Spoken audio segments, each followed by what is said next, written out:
subscribe Ito Money Vlog.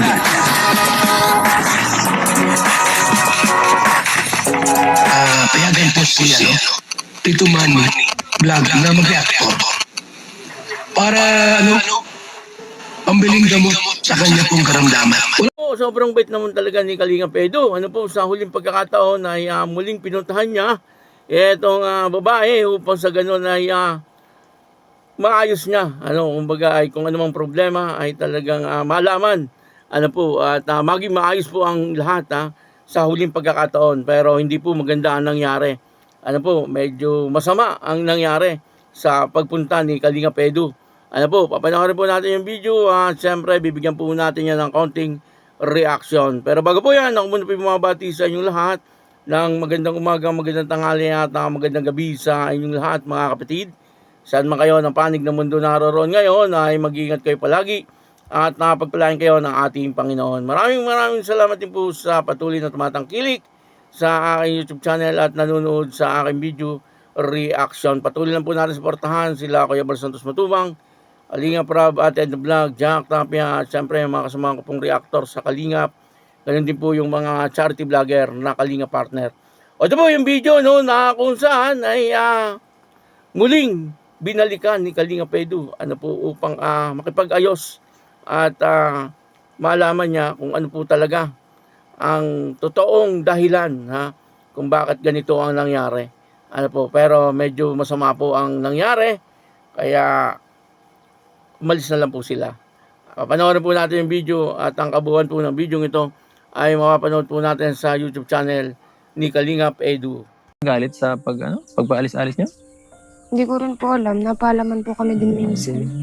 Nung nakaraan, nagpaalam kami, nagpunta kami sa inyo. Wala po dyan si Papa, kaya sa asawa na lang po kami nagpaalam.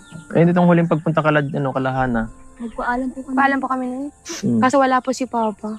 Kaya kay tita na lang po kami paalam. Sabi ko po, tita, sabihin niyo na lang po kay Papa na nagpunta kami. Pero doon naman, hindi naman siya nag-chat sa akin nung araw na yun. Hindi man po. Hindi naman. Nandito sana ako para makipag-usap kahit lang. Kung ano ba talagang nangyayari. At kasi mahirap yung ganito. Hindi okay si Papa mo sa Hindi ko alam naman kung anong dahilan. Baka ayaw niyang magbisita ako dito. Hindi, naguguluhan ako. Ayaw ba niya na tutulungan kayo? Hindi ko rin po alam. O Tapos, ayaw niya na nakikita ako dito. May ba siya nagalit sa akin? Hindi niya alam. Saan ba nagsimula sa pag hindi lang pagpaalam? Hirap Bigla na lang nagalit yan Wala na lang po. Dahil lang ata si chat ni Ate, yung baga pong naiwanan ng mating bukas ang wifi. Lalo? Tapos nag-chat daw po siya sa akin. Hindi ko Tapos, man alam. dahil bukas lang ang wifi? Nanonood ako nun. Si Drama. Nakaraan, wala man din sa akin yung Naubos ang phone ko. wifi kaya gano'n. At nakayahan niya yun, di ba? Tsaka nasa iyo. Pinakalma niya yung city. Hindi ko pa rin, pero medyo malabo pa rin. Masyado mababaw yun kung ganun lang. Kaya nga po. So, wala dito si Papa mo? Wala Andyan. po. Sayang. Uusapin sana namin ni Kuya na kung sakali. Para maintindihan yung side niya. Para welcome na ulit ako dito kahit papaano.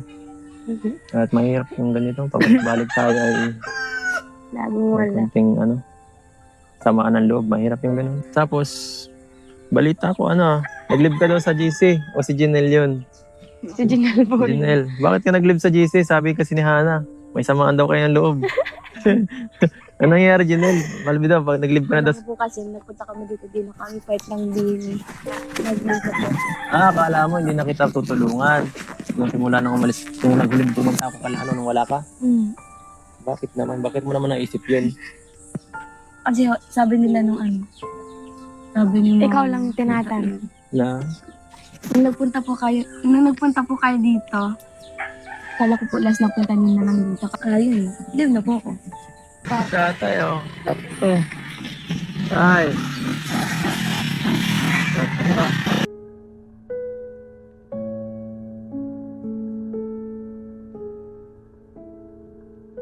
Hindi namin kaya masisya. Gusto ko yung kumain. Hirap na ganito yung sitwasyon doon.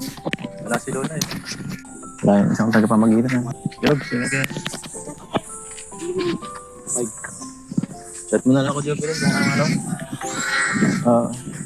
Hirap yung ganun sitwasyon. Ayun guys, medyo hindi maganda. Pinalabisan ko. Kaya kasi wala si nanay. Wala sa natin na support na nakapag-usap. Hindi naman tayo makapag-support kasi hindi na po papakinggan yan.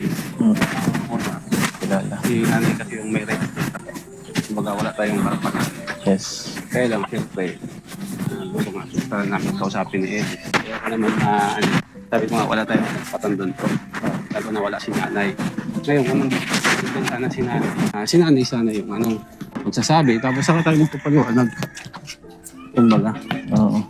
So, kung gano'n naman, since na ayaw naman makipag-usap ng magulang kay Edo, so, gano'n na lang.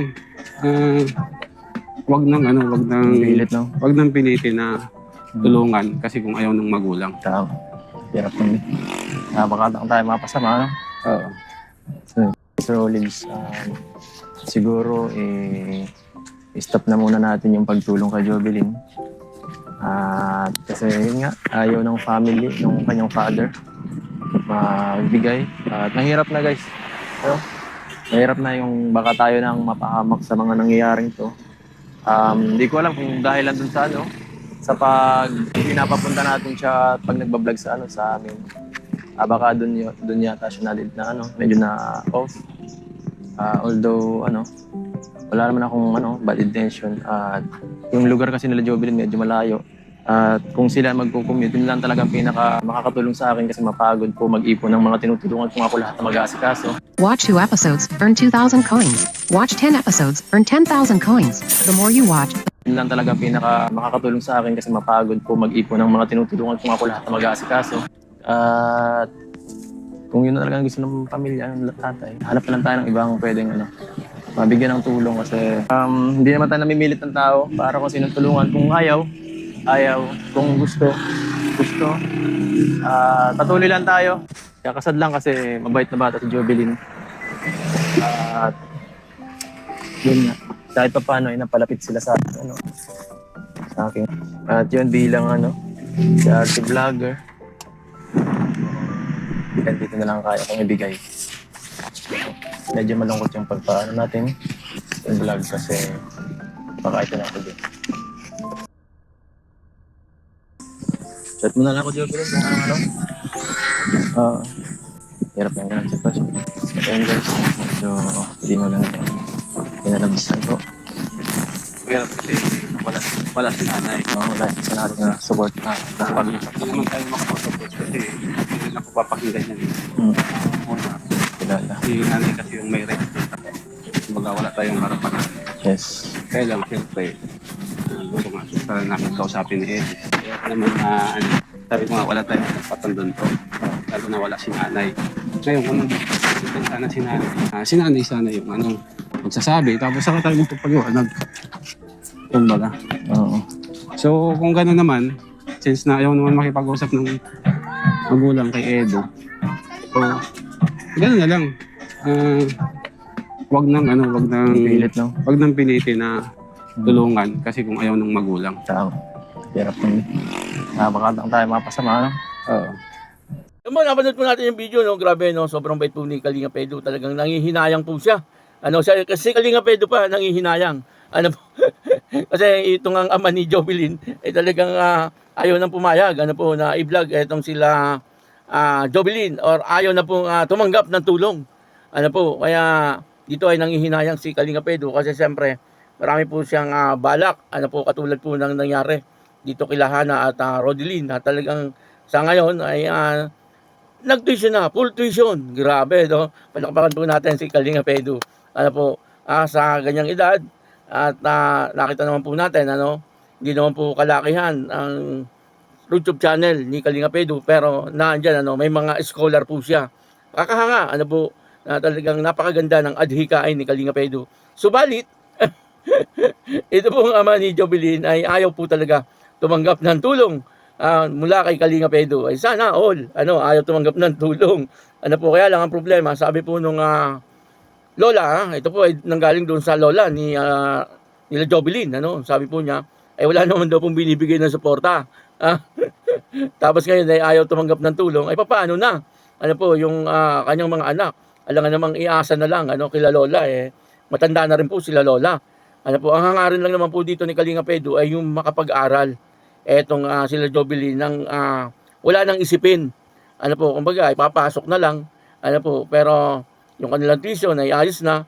Yun lang naman ang hangarin ni Kalinga Pedro. Ano, kung sa akin yun, bakit hindi? Tatanggapin ko na yun. Ano, ano, malaking tulong po yun. Yung pong ginagawa ni Kalinga Pedro. Ano po, pero etong ama ay talagang ayaw, ano, hindi po, nga po yata sila kinausap, ano, kasi dumating habang nag-uusap po sila Jobeline at Kalinga Pedro ay dumating nga po yung ama, ano po, at parang hindi na po yata sila kinausap, ano po, sabi nga po ni Sir Olive TV, ano, yan po ay police, ano po, si Sir Olive TV, sabi niya ay kung ayaw na daw pong ipa-vlog, wala daw po silang magagawa, ano po, baka bandang huli ay maging problema pa, ano po, pinayuhan niya si Kalinga Pedro na kung ayaw ng tulong ay huwag ng tulungan, ano po, pero ang hangarin lang naman talaga nila Kalinga Pedro ay yung makatulong, ano po, at makitang maganda talaga ang sitwasyon pagdating sa pag-aaral nitong mga batang ito, ano po, pero kung ayaw, sabi ni Sir Olive, wala pong magagawa, ano po, kasi ang may karapatan daw po dyan na magsabi ay yung lola, wala naman po yung lola, ano po, kaya minabuti nila na umalis na lang, at sabi niya kay Jobeline ay mag-chat na lang, ano po, kung sakaling nagbago ang isip ng ama. Grabe, no? Talagang napakabait ni Kalinga Pedro. Kung sa akin yan, ayaw mo, di wag. Di po ba? Ikaw na nag-aalok ng tulong, tapos ikaw pa manunuyo. Di po ba? Ay, sayang. Ano po, sayang. Pero si Kalinga Pedro, napakahaba po ng kanyang pasensya.